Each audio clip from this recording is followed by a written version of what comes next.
mbokku téléspectateurs yu Walf TV ñu ngi leen di nuyu di leen ziar te di leen dalal ci seen beneen numéro Savoir Santé. Avant ñoo démarrer on va faire une petite sensibilisation xam ngeen ne léegi coronavirus mu ngi gën a yokku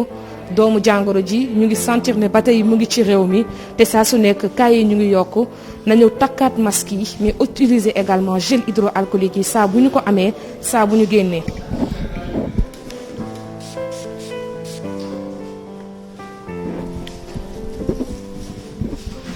Alors là, on est bon, on est parti pour un autre numéro de votre émission Savoir Santé comme ni ñu koy defee ay bés gu ne àllarba gu jot ci Walf TV daan leen jagleel benn pàcc ci li nga xam ne moo jëm ci wàllu médecine ci wàllu faj bu ko defee askan wi mën a xam waaye itamit mën a dékku mën a itamit xam naka la ñuy def ba mën a fàggandiku ci yenn doomu jàngoro yi nga xam ne ñu ngi koy dundee jamono ji nag ñu ngi filé ci centre de gériatrie bu Wakam fekk fii tamit benn service bu am solo muy ophtalmologie bu ñu nee ophtalmologie nag suñu xel ne yar ci li nga xam ne moom moo di pajum bët te ku ne pajum bët ne santé oculaire te li nga xamante ne moom lay langoo yëpp bari na waaye itamit ñu si bëri dañu koy réere mbir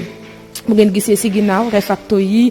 nga xamante ne mooy machine yi nga xam ne mooy war a mën a diagnostiquer yenn yi di def rajo yeneen yi di xool doomu jàngoro ji fan la mën a toll sa bët. léegi nag daañu dugg waxtaan ak ñi nga xam ne ñoom ñu dee spécialiste ku ci mel ni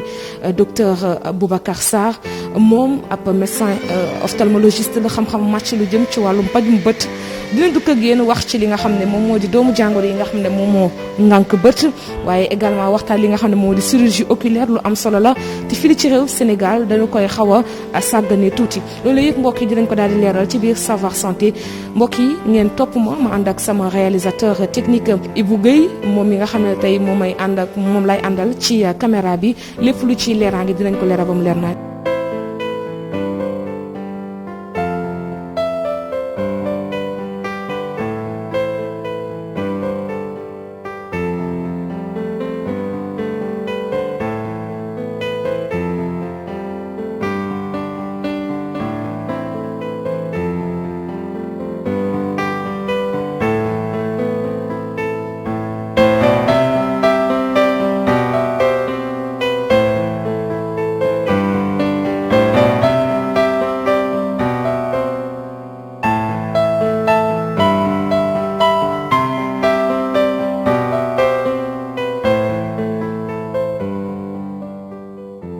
ak madame Niang technicienne supérieure en ophtalmo moom moo ñu war a fas yéene defal benn démonstration bu ndaw ci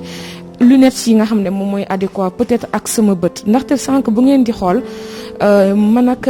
madame John ñu ngi woon sànq ci biir mu defal ma benn petite analyse de démonstration boo xamante ne nii moom mooy firndeel ne que nit ki lii moo nekk ci bëtam te loolu moom moo war a mën a adéquat ak verre parce que ñun on a tendance à utiliser n'importe quelle lunette ci sunuy bët. lu ñu gis rek sol ko ba ci bii sax jàpp nga ne lunette de soleil la nga sol ko parce que tout simplement bëgg nga protéger wu du soleil et puis da ngay exposer wu à plusieurs sortes de pathologies. voilà pour ñu gën koo yaatal nag maa ngi nekk sama résultat réfract du noonu léegi nag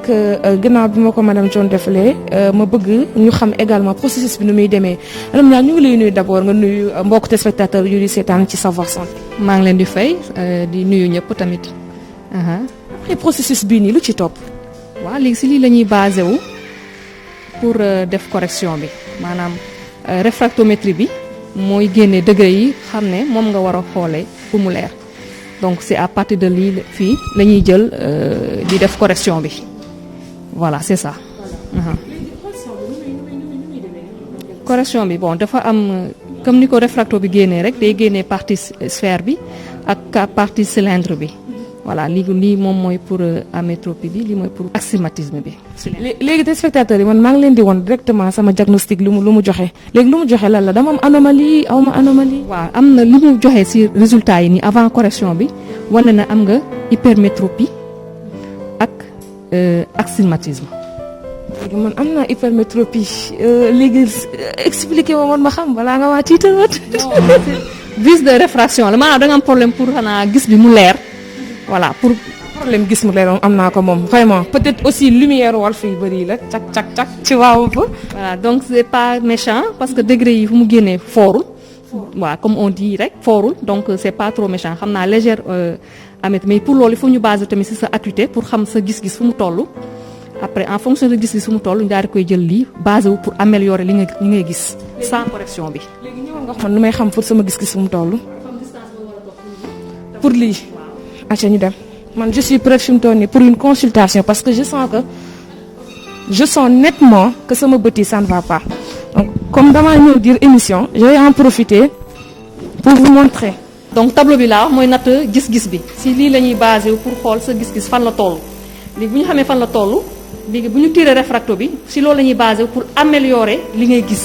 moom la ñuy wax vert bi correction bi voilà donc léegi dañuy bu ñuy corriger tamit par bët la ñuy corriger dañuy commencer œil droit corriger ko ba mu améliorer ba pare door a jël œil gauche door ko améliorer. waaw dañuy permis bi pour xam yow sa gis-gis fan la toll parce que am na fooy toll pour doo mën a dawal gis-gis fu muy toll doo mën a dawal donc dañuy référer ci ophtalmo pour mu améliorer vision fekkee sa vision bi dafa faible voilà donc lunette bi mooy pour def correction waaw da nga ko war a sol pour def correction donc lunette yi nga war a kii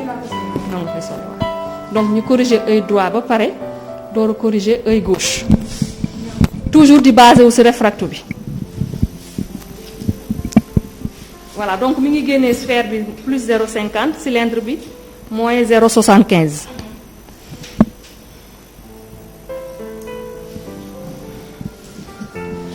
toujours dañuy def ak coopération wu patient bi parce que moom mooy xool moom mooy gis moom mooy wax na mi ngi gën a leer wala mi ngi gën a flou donc dañuy dugal benn par benn mu wax ndax moom mi ngi gën a leer li mu gis wala gisul. tableau bi bu ñu la ko wanee ba pare yaa ngi gis ba fan yaa ngi liir fii.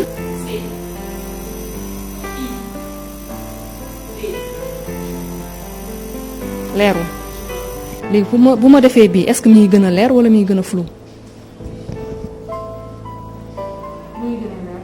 par rapport ak bii nag ban moo ci gën a leer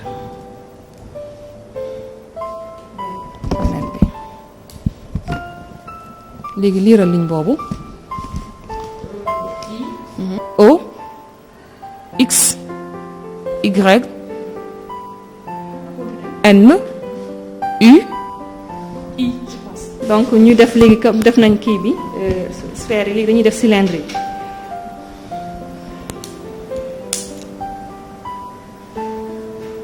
voilà est-ce que gën na leer wala gën na flou donc œil droit bi corrigé nañ ko ba pare. pareil la ñuy defaat ak œil gauche bi. mais man je suis vraiment malade hein. non non non je ne parvenais pas à voir. non sa acuité mi ngi yem 9 dixième 10 dixième faible sax. man mii fayaati ci Savoir Santé j'avoue que je suis malade. non dis ça c'est pas méchant du tout. c'est pas méchant. non non d'accord super. donc ñu continuer ah. oui. voilà donc ak œil maintenant œil gauche bi dañuy nëbb œil droit bi pour corriger œil gauche bi ah. I B S D V O X T N U. voilà vous êtes à l'aise avec c'est pas fort. Ouais. voilà c'est pas fort. correction bi moo nekk nii de loin. ah mooy 12 dixième bi. Voilà. c'est bien c'est ça votre correction. de loin. De loin.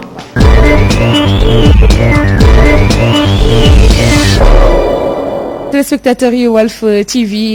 yéen ñi ñu suivre ci Savoir Santé immersion bi day poursuivre ba tey ñu ngi fi li nga xam ne moom moo di ci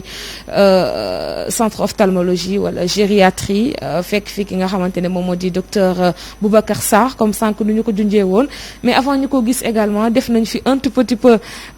benn li nga xam ne moom moo di consultation en tout cas ñu jël ma exemple comme man la ñu jël ko baay et c'est trouvé que sax man am naa fi benn anomalie bu ma xamuloon et c'est sûr que prochain numéro su ngeen ma gisee may sol lunette bu mu leen bett benn yoon parce que man sama bët yi moom baaxul docteur Sarr maa ngi lay nuyu di la ziar bu baax a baax yow nekkatoo gan ci Walf TV sunuy partenaire nga et puis di ñu jàppale bu baax a baax ci liggéey bi même en dehors du ngay feeñ télé à chaque fois bu ñu la soxlaa de près ou de loin da ngay agir ñu ngi lay jaajëfal bu baax a baax ci loolu di la bàyyiwaat nga nuyonteeg mbokk téléspectateurs yi ñu teewlu. waaw kay Aïcha maa ngi leen di sant di leen gërëm di am toujours mbégte di ànd ak yéen ci seen liggéey parce que seen liggéey dafa am solo ci ñun. ñun ñuy faj yàgg naa ko wax ne tant que duñu communiquer bu baax dafay xaw am problème parce que faj du rek technicité bi laaj na beaucoup de communication te yéen a ciy jàppale kon ñun ñoo leen war a gën a sant di leen gërëm ci opportunité bi ngeen ñuy jox ñu mën a waxtaan ak askan bi parce que askan bi aussi mooy suñu objectif. Donc effectivement comme ni ñu ko waxee fii la ñuy fajee bët ci centre de gériatrie bi. Centre bi nag yaakaar naa di ngeen am occasion daje kilifa gi centre la boo xam ne dañ koy destiné mag ñi te xam nañ ñu feebaru bët ñu mu bëree ci mag du rek feebaru bët bëri na ay feebar yoo xam ne ci mag yi rek la enfin ñu ngi leen di jéem a jàppale centre bi mi ngi góorgóorlu yaakaar naa ne bu ngeen waxtaanee kilifa bon leen résultats yi am na yu ñu ciy def mais yooyu yëpp tamit mën nañ ko yokk su fekkee ne jàppale bi am na gën na mën a jëm kanam centre bi nag ci mairie Dakar lay dépendre gis nañu effort yu bare ñuy def laaj nañu yokkaat ko tuuti rek pour que malade yi ñu gën leen mën a jël en charge. bu ñu nee santé oculaire docteur sunu xel danaa yar ci li nga xam ne moom du jëm bët bu ñu doon analyser diagnostiquer li nga xam ne man def naa ko fi sànq nan lañ koy tuddee du point de vue scientifique. waaw li nga fi def sànq mooy li ñu war a jëkk a def bu ñu demee fu ñuy fajee bët li ñu war a jëkk a def bu ñu demee fu ñuy fajee bët ak lépp loo mën a jàmbat ci bët mooy natt sa gis-gis dañ koy natt bu ñu ko nattee seet ne kii dina gis nangam gis ngeen affaire yi dafa am ay chiffres day jëm 0 ba 10 ñu natt ko seet normalement nit ki dafa war a gis 10 waaw bu fekkee ni gisul 10 nag ñu jéem a seet lan moo war a tax ñu war la teg ci lampe bi léegi wala bët yi ndegam ni mu bindoo jaar na yoon ndegam lépp jaar na yoon su dee loolu weesu na ñu soog la yóbbu ci li ñuy wax appareil bi natt problème bët yi nga xam ne dafa laaj ay lunettes moom la ñuy wax amétropie loolu lañ la doon defal sànq bi ñu ko seetee ñu gis ne am nga tuuti hypermétropie après nag loolu dañ ko war a corriger li ñuy wax corriger mooy delloo ko fi mu waroon a nekk mooy bindal la ay lunettes pour gis-gis bi leer pour gis-gis bi gën a leer naam li may wax toujours gis-gis moom soloom mi ngi ci nit ki lan la koy doyee c'est-à-dire li ñuy wax activité socio-professionnelle mais bari na ñi xam ne dañuy dem seen gis-gis leerul waaye comme du leen gêner ci seen yëngu tamit du ñu ko farataal noonu li ñuy wax découverte fortuite comme ni ko ñëwee tey ñun la yow da nga am hypermétropie mais façon feebar yooyu bari na ci nit ñi sax lu ci bëree yàlla may nañu capacité ñu am nu koy bët yi di régler ba nga xam ne nit ki du ci jàmbat bon donc loolu ci bëri sax du dina mën a dem dinañ ko mën a li ñuy wax passer sous silence dina toll foo xam ne ci nit ki dina ko indil problème ba nga xam ne il faut ñu defal ko lunette yi parce que li nga amee ni muy hypermétropie boo xam ne li ñuy wax moom la ñuy wax hypermétropie axiale en général bari na ci ñu ko am na ñu bare ils arrivent à supporter parce que yàlla comme ni mu ko waxee bind na bët boo xam ne mën na réagir li ñuy wax problème accommodation yenn saa yi nag ñu dem ba loolu metti ci bët bi naka lay feeñee ci moom ay bët yu xonq bët yu jooy bët yu jam egg nag yenn saa yi ba ci bopp yu metti yu tar yoo xam ne da koy seetlu moo tax gis nga yenn saa yi boo demee ci docteur yi booy faral di jàmbat bopp yu metti ñu lay jëkkër dañ naan la demal seeti say bët parce que bare na ñuy am feebar yu mel noonu comme du ñu ko xam et puis après mu leen di indil yooyu donc loolu ci li ñuy def mooy examen li ñuy wax gëstu ci feebaru bët bi gën a basique yi ñuy jëkk def seet ndegam nit ki amul amétropie su dee am na ñu corriger ko su dee amul ñu corriger ko. Alors il faut faire aussi la part des choses def la différence entre allergie oculaire wala li nga xam ne moo di fatigue oculaire comment faire la part des choses. non allergie oculaire allergie moom toujours dafa am lenn luy ñëw ci bët bi loo xam ne du place am mu indi réaction du ma dugg ci explication allergie c'est très compliqué mais toujours day am li ñuy wax corps étranger lu tax allergie oculaire yi xëy na bari te tamit ni muy feeñe bari na ci tamit yoo xam ni bët bi day xonq di jam di xasan di yenn saa yi du supporter lumière bu nekkee da nga nekk ci phase ay crise donc mën na effectivement yenn saa yi ñu koy jaawaleek rek nit koo xam ne dafa am li ñuy wax amétropie mal corrigée muy souffrir loolu muy am fatigue visuelle du benn allergie du ñu yem foofu rek parce que li ñu la defal sax normalement du ñu yem foofu rek bu ñu la seetee ci ram bi sa mbaru paupière bi dinañ ko dellu ci ginnaaw dinañ ko retourner seet foofu am na nu mu war a mel su dee allergie la am na nu muy mel li ñuy wax am yenn saa yi ay papilles wala des choses comme ça yooyu ñu mën a xam ni kii allergie te allergie nag traitement bi ak yëpp li ci des mooy li ñuy wax éviction bu ñu yaakaaree ne yow li ngay def sa mbaru bët bi crayon boobu moom lañu yaakaar ni mooy li ñu lay jëkk wax mooy nga arrêté ko bañu ko def bu fekkee ni gëj nga ko def affaire bi ñëwatul nga xam ne loolu la mën nañ def tamit ay test mais loolu dafa xaw a compliqué te yenn saa yi vraiment bu ko jar mais allergie bari na Sénégal mais yu ci bari tamit ay allergie yu supportable wuute nag tamit ay yenn yu feebar yu bët yu ñu xam bu baax yoo xam ne njort nañ ne allergie la même su dee am na lu ci des lu mel ne lemboconjonctivite li ñuy gis ci xale yi xam ni seen bët yi day xasan bu métti yenn saa yi booru per bu ñuul bi sax mu teg benn suux bu xonq bu ciy nekk li ñuy wax ci ñun lem bi te bu yàggee ci ñoom day dem ba bët yi dafay xaw a ñuul moom la ñuy wax xale yi am bëtu café bare na ñuy indi seen doon nan dafa am bëtu café yooyu xam nañ ne façon allergie la mais allergie bu xaw a spécial la parce que seetlu nañ par exemple lu mel ne feebar boobu li ci ëpp bon plus de 90% bu xale bi demee bay màgg day dañal boppam feebar bi day dañal boppam bon am na ci nag ñoo xam ne dina continuer am na ci tamit ñoo xam ne dafay gën a intense ba nga xam ne pratiquement mën na indi ay problème mu gis-gis mais loolu quand même lu xaw a néew la lu ci bare bu ñuy màggee ñun dañ yooyu xam nañ ne allergie la mais allergie mën na feeñ feneen tamit ci bët ci biir mbaru bët yi am na ñoo xam ne amatuñu sax karaw bët li ñuy wax blépharie dafay ñëw lu ci ëpp ay allergie la ba xef yi di wadd benn par benn boo ko gisee day teg lu mel ne ay croûte ci kaw bët yi xasan bi tamit dafa bëri xasan c'est vrai li ci bëri dafay ànd ak allergie mais du allergie yëpp toujours ci xasan rek lay. est-ce que kon mënuñu wax en gros que les yeux sont tellement fragiles que lu bëri ci doomu jàngoro mën na faa ñëw te yow doo xam ne lii doomu jàngoro la. bët naturellement dafa fragile parce que dafay exposé d'abord xam nga suñu lu mel ne cornée nga xam ne benn yoon nga koy am lu ci yàqu bu réparé dootul ci mbar bi rek moo ko protégé am na ci yoo xam ne bu xasee bu yàqu mais tamit bët dafa nekk loo xam ne am na beneen solo ñun ba ñuy jàng dañu daan wax naan l'œil c'est le miroir du cerveau pourquoi parce que bët ni mu bindu boo ko xool ci biir pas partie bi ñu demee ci biir li ñuy wax rétine bi noonu la lu mel ne cerveau bindee noonu la lu mel ne cœur xol bindee noonu la lu mel ne réunion yi bindee ci sidditu deret yi ni ñuy ñëwee donc loolu mën nañ jox exemple pour wax ni par exemple soo amee yenn feebaru yooyu yi d'ailleurs bala ñu koy commencer xool ci bët ci la ñuy seet dañ naan la miroir du cerveau donc bët lu am solo la te bët tamit lu fragile la parce que comme ni ma ko waxee protection à la limite c'est un peu précaire mais yàlla nag daf ñu ci xaw suturaal bu ñu ci sàkkalee ñaar te bépp organe mu nekk ci nit nekk ñaar c'est que nit ki mën na dund ak benn bi sans problème waaw muy poumon yi muy rein muy bët muy leneen mu ngi dund benn dina la xaw a gêner mais y a pas de souci donc organe bu fragile la organe bu kii la am solo la tamit ci nit dul rek wax parce que d'abord gis-gis ci relation bi nit di am mooy organe de sens bi ci ëpp solo foo ñu wax ci du càggeen dañu nekk ophtalmo rek moo koy wax mais relation yi nit ñi am ak seen bët moo ci ëpp solo tey nit mën na bañ a mën a wax mën na bañ a mën a dégg mën na insensible mën na bañ a di nooy di kii odeur mais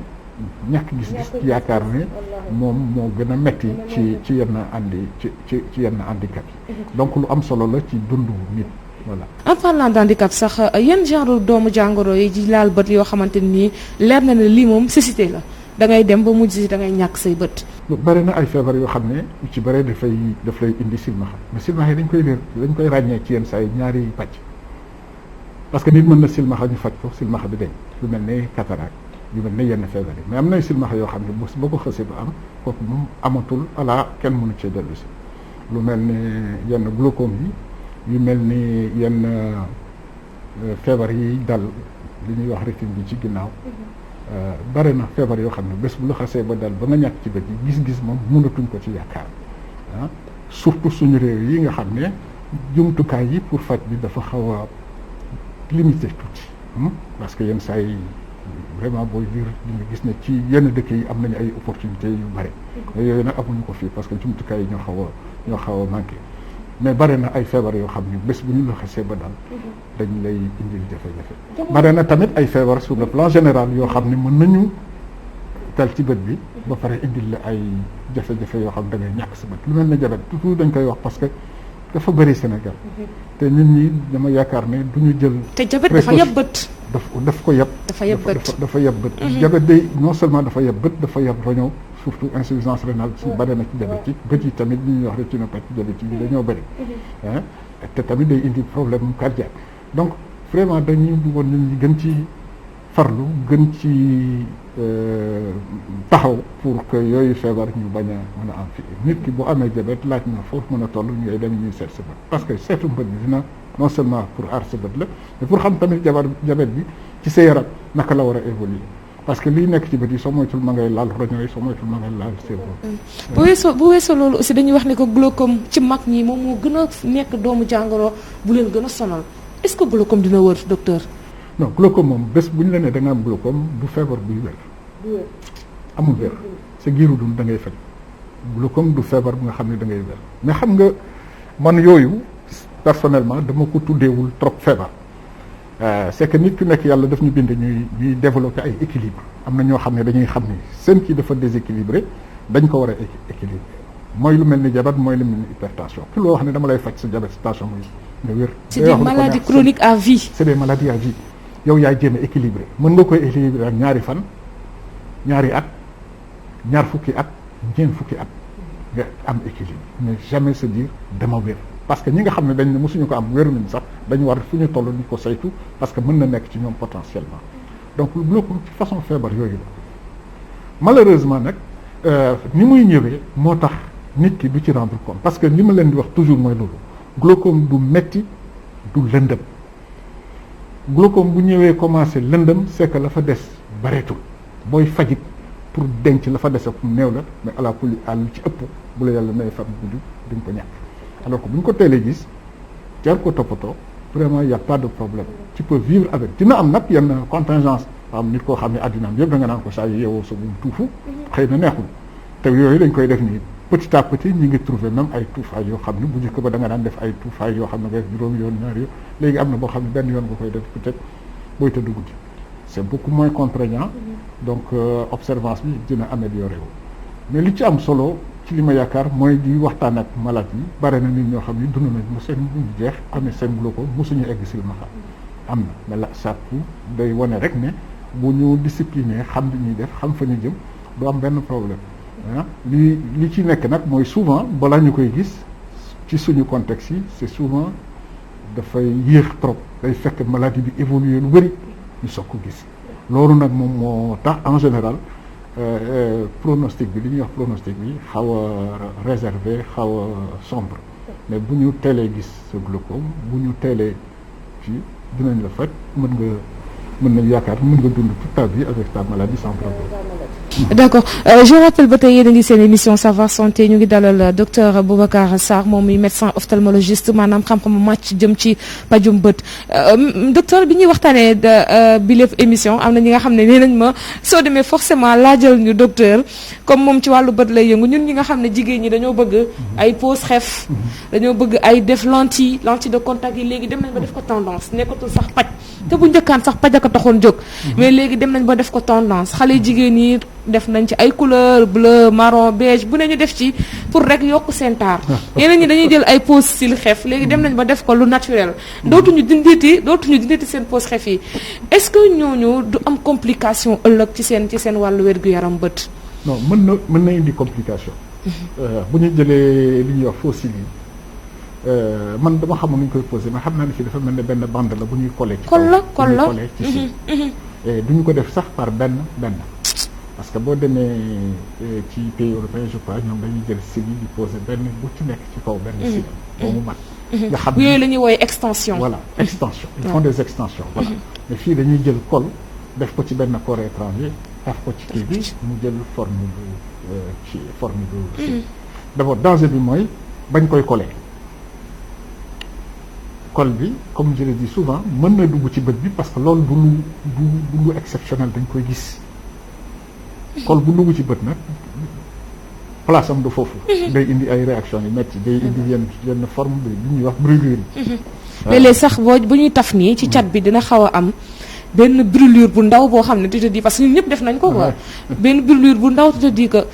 mais day nekk ay infraction de seconde mais man port intérieur bu seddee dafa naan li dugg noonu fan la dem est-ce que du indi d'abord ay infection non d'abord day indi ay infection parce que col bi xamuloo fu mu jógee mën na véhiculer ay germes mu ñëw fekk milieu boo xam ne dafa naturel col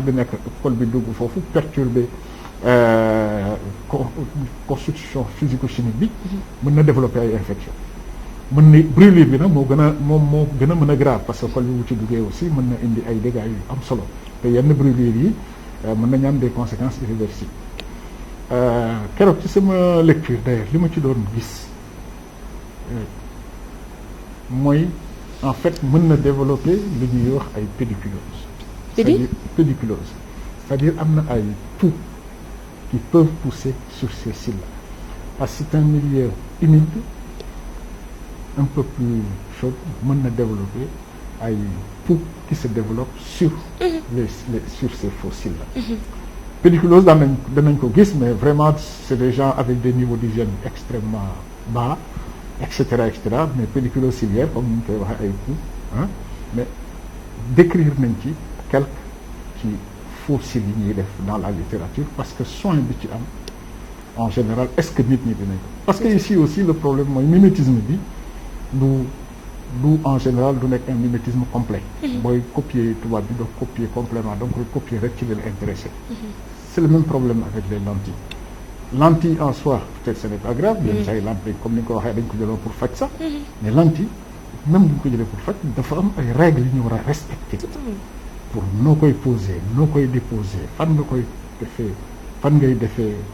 fan lañ koy garder. mais am na ñoo xam ne liquide bi ñu koy denc sax amuñu ko ay ndox lañ ciy def ak ay. c'est ça le problème c'est grave. et ça cause énormément de problèmes parce que lentille am na ci yenn forme kératite yi muy joxe yoo xam ne après tu perds carrément la vue. et définitivement en général sauf si on fait une greffe de cornée. mais tu perds vraiment la vue. parce que dina développer yenn saa yenn forme d'ulcère de cornée yi quand c'est grave c'est vrai que c'est relativement rare mais ça peut exister. yoo xam ne qui peuvent conduire. vraiment à une perte de la vision.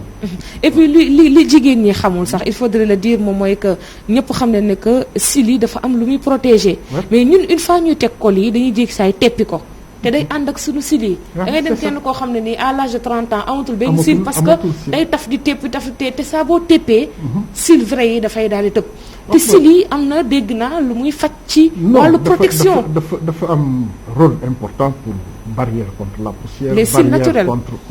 cils naturels, barrière contre la poussière, barrière contre yenn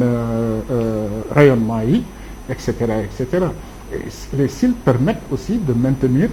li ñuy wax film lacrymal parce que nit ki bëtam bi dafay tooy toujours dafay am nu muy tooy. Cils yi dañuy concourir ci formation liquide boobu ñuy wax liquide lacrymal nga xam ne moom mooy tooyal bët yi, etc. Donc on a dañu décrire li ñuy wax sécheresse oculaire c'est-à-dire nit ki dootul bare rangooñ parce que rangooñ day nekk tout le temps bi moom laa lay wax mooy film lacrymal am nañ ay sécheresse oculaire yi ñuy décrire ci pose faux cils et puis bi ci gën a fekk mooy col booy teg ci kii corps étranger la ça développe des allergies ça développe beaucoup d'allergies bon xëy na am na comme je le dis souvent avantage esthétique mais nañu seet avantage médical bi sanitaire bi aussi convenient ñu peser leen le pour et le contre pour savoir un peu su fekkee ne jar na continuer ou bien s'il faut le faire de temps en temps les lentilles moom d'ailleurs dañ koy déconseiller ñun praticiens yi nekk dans des zones comme les nôtres souvent dañ koy déconseiller parce que on a souvent des atmosphères qui sont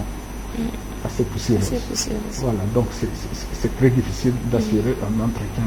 correct des lentilles a fortiori s'il s'agit simplement de lentilles à visée esthétique. D'accord docteur en quelques mots xam naa ne temps bi jeex na tàkk comment maintenir la santé oculaire. Non, maintenir la santé oculaire c'est le premier point mooy c'est de faire le point sur la situation c'est-à-dire nit ki war nga dem ñu defal la ton état des yeux fan nga ci toll. su dee sa tension dafa yéeg ñu surveiller ko su dee da nga am kàttan ñu surveiller ko et cetera ba pare di mën di def check-up boo amee par exemple plus de 40 ans c'est pas normal nga toog 2 ans demoo seeti ophtalmo même si vous ne souffrez de rien même su dee amuloo benn jàmbat ñaari at yu nekk nga dem seet docteur mu defal la check-up am na yu ñuy seet pour seet y a pas des maladies qui commencent y a pas des trucs surtout que yàlla dafa def nii nit ki en général à partir de 40 ans s'installe un trouble visuel qu'on appelle la presbytie. Ça c'est tout à fait normal. nga xam ne ngay am problème pour lire opportunité la pour nga dem sur ophtalmo ñu defal la un point. Le point bon ça veut dire il y a pas de problème lunettes rek nga soxla pour lire et puis même ces lunettes quand on vous les prescrit on vous dit il faut les vérifier tous les 2 ans. C'est-à-dire qu'il y a des situations qui peuvent changer avec ce délai. Donc loolu moo tax ñu war a farlu ci loolu nag vraiment du rek ci wér-gu-yaram bu bët sax mais wér-gu-yaram de façon générale. Bon c'est vrai que man damay plaider pour ma chapelle je plaide pour que ñu affaire bët mais de façon générale nit ki waroo toog rek ba feebar soog a dem. yenn saay même set gis docteur bon ne ko am na âge bu nekk am na ay risques yoo xam ne mën nañ ko jéem a gàttandu pour atténuer les effets su fekkee dafa nar a d'accord voilà docteur Sarr ñu ngi lay jaajëfal bu baax di toppatoo tamit xale yi surtout voilà di toppatoo xale yi surtout ñuy jàng école un enfant buy lire di def nii di def ay boo xam ne dafay lire boo gisee dañu war a am seetlu ci seen doxalin surtout ci naka la ñuy def seetlu normalement xale bi warul sëgg trop warul gi warul dëngal bopp bi warul piis warul def leneen pour lire yooyu boo ko seetloo ci xale yi xam ne yi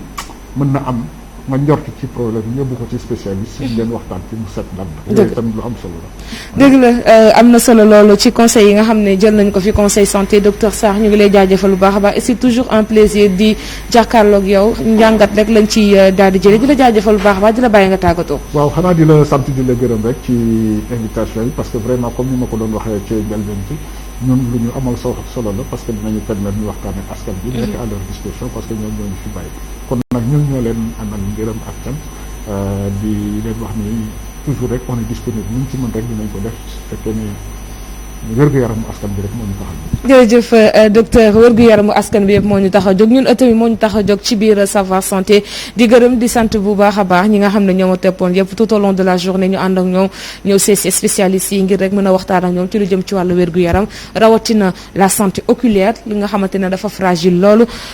di gërëm réalisation technique bi Ibou Gueye Modou Fall di gërëm montage bi ak coordination bi montage bi Barak Mbaye di gërëm l'équipe bi nga xam ne moo nekk si ginnaawam Khady Mbaye ak ñoom Ndiassé ak Aline Diop di gërëm rédaction bu Walf TV de par la coordination di gërëm mbokk yi nga xam ne ñooñu doon teewlu ci Savoir Santé di leen jox dig daje beneen ayu bés ngir waxtaane leneen ci wàllu wér-gu-yaram mbokk yi jërë ngeen jëf